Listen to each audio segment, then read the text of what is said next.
माता की। भारत माता की। कर्नाटका के राज्यपाल श्री थावरचंद गहलोत जी, मुख्यमंत्री श्री बसवराज बोम्मई जी,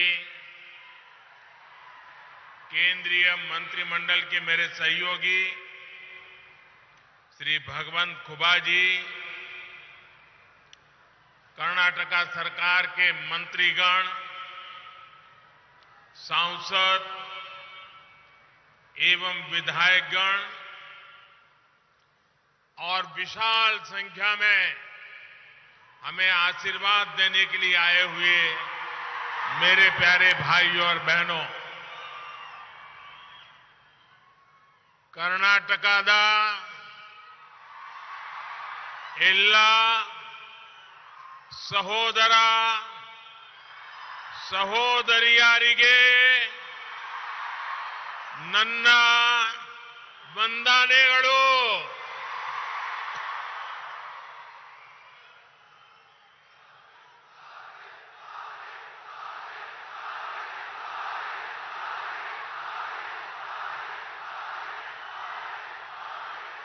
जहां जहां मेरी नजर पहुंचती है, लोग ही लोग नजर आते हैं। हेलीपैड भी चारों तरफ से भरा पड़ा है और यहां भी मैं पीछे देख रहा हूं, चारों तरफ इस पैंडोल के बाहर हजारों लोग धूप में खड़े हैं। आपका ये प्यार, आपके आशीर्वाद हम सबकी बहुत बड़ी ताकत है।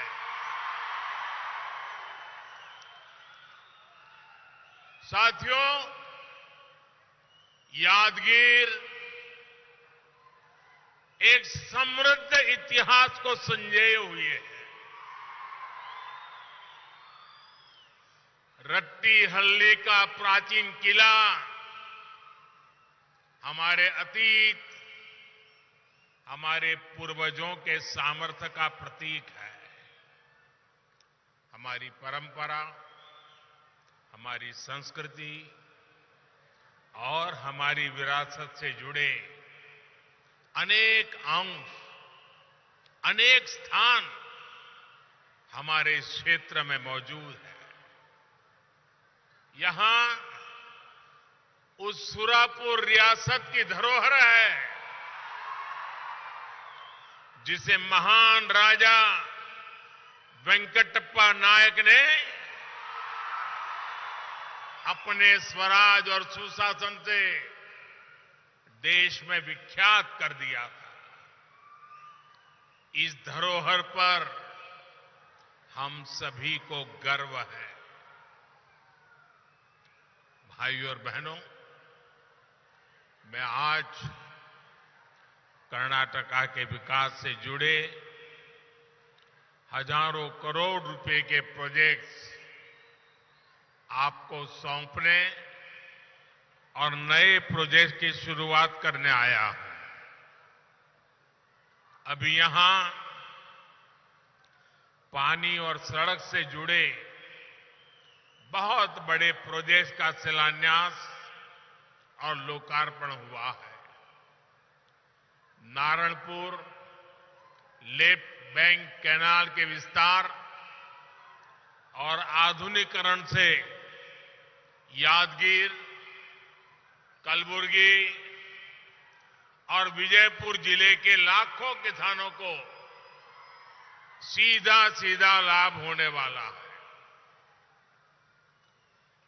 Yadgir village multi water supply scheme से भी जिले के लाखों परिवारों को पीने का साफ पानी मिलने वाला है। सूरत चेन्नई इकोनॉमिक कॉरिडोर का जो हिस्सा कर्नाटका में पड़ता है, उस पर भी आज काम शुरू हुआ है। इससे यादगीर, रायचूर और कलबुर्गी सहित इस पूरे क्षेत्र में ईज ऑफ लिविंग भी बढ़ेगी और यहां उद्यमों को, रोजगारों को भी बहुत बल मिलने वाला है। विकास के इन सभी प्रोजेक्ट्स के लिए यादगीर के, कर्नाटका के सभी लोगों को बहुत बहुत बधाई। मैं बोम्मई जी की और उनकी पूरी टीम को भी बहुत बहुत बधाई देता हूं। जिस प्रकार उत्तर कर्नाटका के विकास के लिए तेजी से काम हो रहा है, वो सराहनीय है। भाइयों और बहनों, भारत की आजादी के 75 वर्ष पूरे हो चुके हैं। अब देश अगले 25 वर्षों के नए संकल्पों को सिद्ध करने के लिए आगे बढ़ रहा है। ये 25 साल देश के प्रत्येक व्यक्ति के लिए अमृत काल है। प्रत्येक राज्य के लिए अमृत काल है। इस अमृत काल में हमें विकसित भारत का निर्माण करना है। भारत विकसित तब हो सकता है जब देश का हर नागरिक, हर परिवार, हर राज्य इस अभियान से जुड़े। भारत विकसित तब हो सकता है जब खेत में काम करने वाला किसान हो या फिर उद्योगों में काम करने वाला श्रमिक, सभी का जीवन बेहतर हो। भारत विकसित तब हो सकता है जब खेत में फसल भी अच्छी हो और फैक्ट्रियों का भी विस्तार हो। और साथियों, ये तभी संभव है जब हम बीते दशकों के खराब अनुभवों, गलत नीति रणनीति से सीखें, उन्हें फिर से दोहराने से बचें। हमारे सामने यादगीर का, उत्तर कर्नाटका का उदाहरण है। इस क्षेत्र का सामर्थ्य किसी से कम नहीं है। इस सामर्थ्य के बावजूद ये क्षेत्र विकास की यात्रा में बहुत पीछे रह गया था। पहले जो सरकारें थी, उसने यादगीर सहित अनेक जिलों को पिछड़ा घोषित कर अपनी जिम्मेदारी से हाथ धो दिए थे। इस क्षेत्र के पीछे रहने का कारण क्या है? यहां का पिछड़ापन कैसे दूर होगा? इस पर पहले की सरकारों ने न सोचने के लिए समय निकाला, मेहनत करना तो दूर की बात रही। जब सड़क, बिजली और पानी जैसे इंफ्रास्ट्रक्चर पर निवेश करने का समय था, तब उस समय जो दल सरकारों में थे, उन दलों ने वोट बैंक की राजनीति को बढ़ावा दिया। इस जाति, उस मत मजहब का वोट, पक्का वोट कैसे बन जाए, हर योजना, हर कार्यक्रम को इसी दायरे में बांध करके रखा। इसका बहुत बड़ा नुकसान कर्नाटका ने उठाया, इस हमारे पूरे क्षेत्र ने उठाया, आप सब मेरे भाइयों बहनों ने उठाया। साथियों, हमारी सरकार की प्राथमिकता ये मुझे एक बहुत बड़ी जिम्मेदारी सौंपी। मैं जानता हूं कि जब तक देश का एक भी जिला विकास के पैमाने पर पीछा रहेगा, तब तक देश विकसित नहीं हो सकता।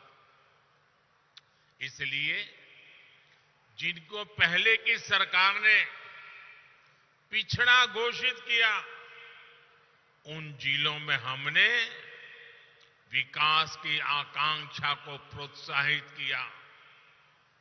हमारी सरकार ने यादगीर सहित देश के 100 से अधिक ऐसे जिलों में आकांक्षी जिला कार्यक्रम शुरू किया। हमने इन जिलों में सुशासन पर बल दिया, गुड गवर्नेंस पर बल दिया, विकास के हर पैमाने पर काम शुरू किया। यादगीर सहित सभी आकांक्षी जिलों को इसका लाभ भी मिला है। आज देखिए, यादगीर ने बच्चों का 100% टीकाकरण कर दिखाया है। यादगीर जिले में कुपोषित बच्चों की संख्या में बहुत कमी आई है। यहां के 100% गांव सड़कों से जुड़ चुके हैं। ग्राम पंचायतों में डिजिटल सेवाएं देने के लिए कॉमन सर्विस सेंटर है। शिक्षा हो, स्वास्थ्य हो, कनेक्टिविटी हो, हर प्रकार से यादगीर जिले का प्रदर्शन टॉप 10 आकांक्षी जिलों में रहा है। और इसके लिए मैं यादगीर जिले के जनप्रतिनिधियों को, यहां के डिस्ट्रिक्ट एडमिनिस्ट्रेशन की टीम को मेरी तरफ से बहुत बहुत बधाई देता हूं। आज यादगीर जिले में नए उद्योग आ रहे हैं। केंद्र सरकार ने यहां फार्मा पार्क की स्वीकृति भी दे दी है। भाइयों और बहनों, वाटर सिक्योरिटी एक ऐसा विषय है जो 21वीं सदी के भारत के विकास के लिए बहुत जरूरी है। भारत को विकसित होना है तो border security, coastal security, internal security के तरह ही वाटर सिक्योरिटी से जुड़ी चुनौतियों को भी समाप्त करना ही होगा। डबल इंजन की सरकार सुविधा और संचय की सोच के साथ काम कर रही है। 2014 में जब आपने हमें अवसर दिया, तब 99 ऐसी सिंचाई परियोजनाएं थी जो दशकों से लटकी हुई थी। आज इनमें से 50 के करीब योजनाएं पूरी हो चुकी हैं।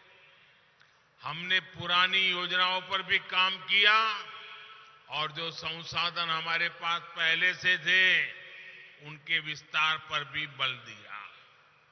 कर्नाटका में भी ऐसे अनेक प्रोजेक्ट्स पर काम चल रहा है। नदियों को जोड़कर सूखा प्रभावित क्षेत्रों तक पानी पहुंचाया जा रहा है। Narayanpura left bank canal system का विकास और विस्तार भी इसी नीति का हिस्सा है। अब जो नया सिस्टम बना है, जो नई तकनीक इसमें जोड़ी गई है, इससे 4.5 लाख हेक्टेयर भूमि सिंचाई के दायरे में आएगी। अब कैनाल के आखिरी छोर तक भी पर्याप्त पानी पर्याप्त समय के लिए आ पाएगा। साथियों, आज देश में पर ड्रॉप मोर क्रॉप पर, माइक्रो इरिगेशन पर अभूतपूर्व बल दिया जा रहा है। बीते 6-7 सालों में 70 लाख हेक्टेयर भूमि को माइक्रो इरिगेशन के दायरे में लाया गया है। कर्नाटका में भी इसको लेकर के बहुत अच्छा काम हुआ है। आज कर्नाटका में माइक्रो इरिगेशन से जुड़े जिन प्रोजेक्ट्स पर काम चल रहा है उससे 5 लाख हेक्टेयर भूमि को लाभ होगा। डबल इंजन सरकार भूजल के स्तर को ऊपर उठाने के लिए भी बड़े स्तर पर काम कर रही है। अटल भूजल योजना हो, अमृत सरोवर अभियान के तहत हर जिले में 75 तालाब बनाने की योजना हो, या फिर कर्नाटका सरकार की अपनी योजनाएं, इससे जल स्तर बनाए रखने में मदद मिलेगी। भाइयों और बहनों, डबल इंजन सरकार कैसे काम कर रही है, इसका बेहतरीन उदाहरण जल जीवन मिशन में भी दिखता है। 3.5 साल पहले जब ये मिशन शुरू हुआ था, तब देश के 18 करोड़ ग्रामीण परिवारों में से सिर्फ 3 करोड़ ग्रामीण परिवारों के पास नल कनेक्शन था। आज देश के लगभग, ये आंकड़ा याद रखना,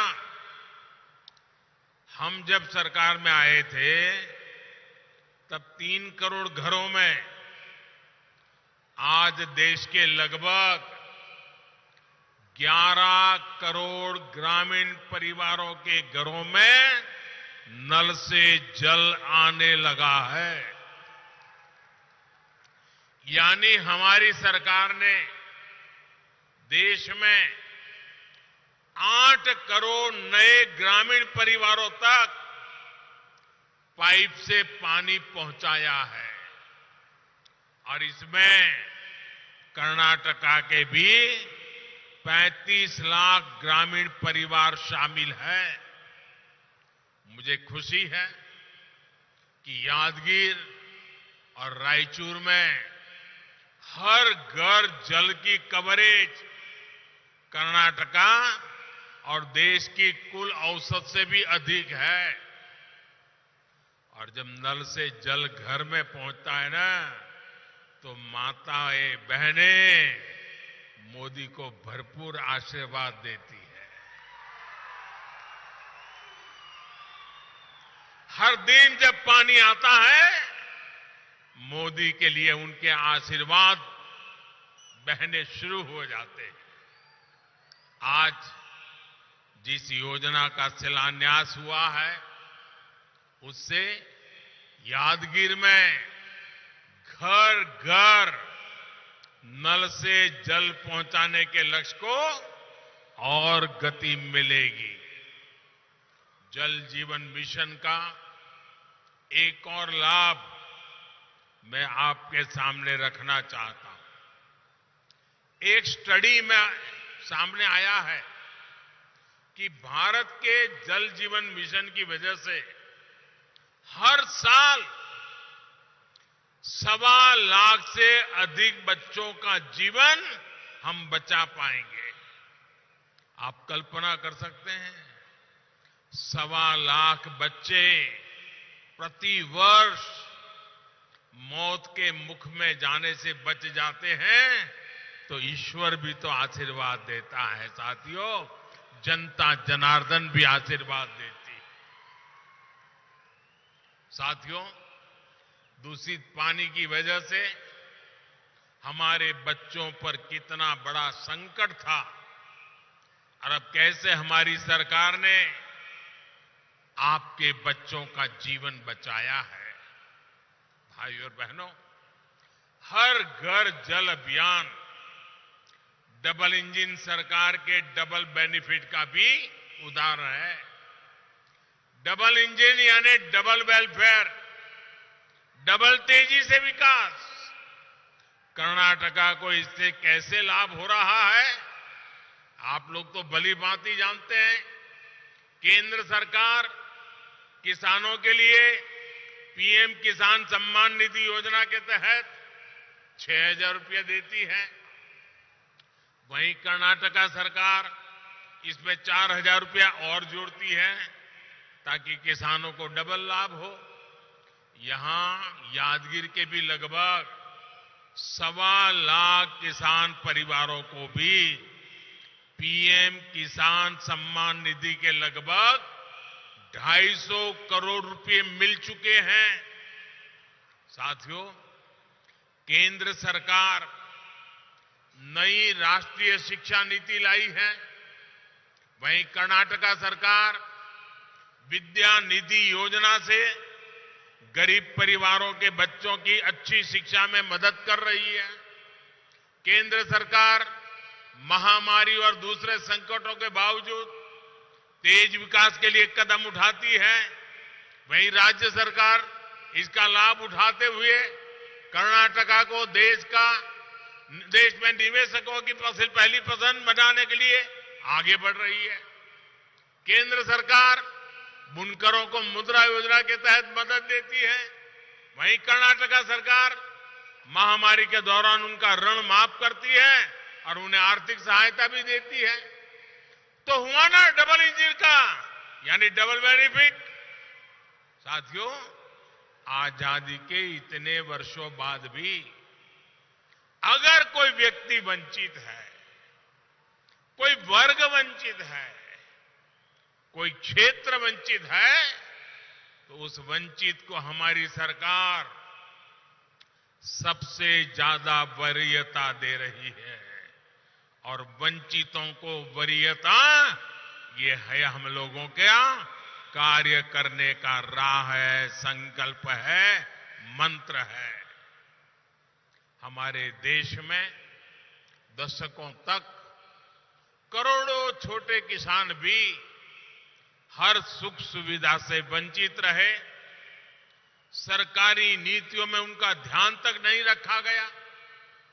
आज यही छोटा किसान देश की कृषि नीति की सबसे बड़ी प्राथमिकता है।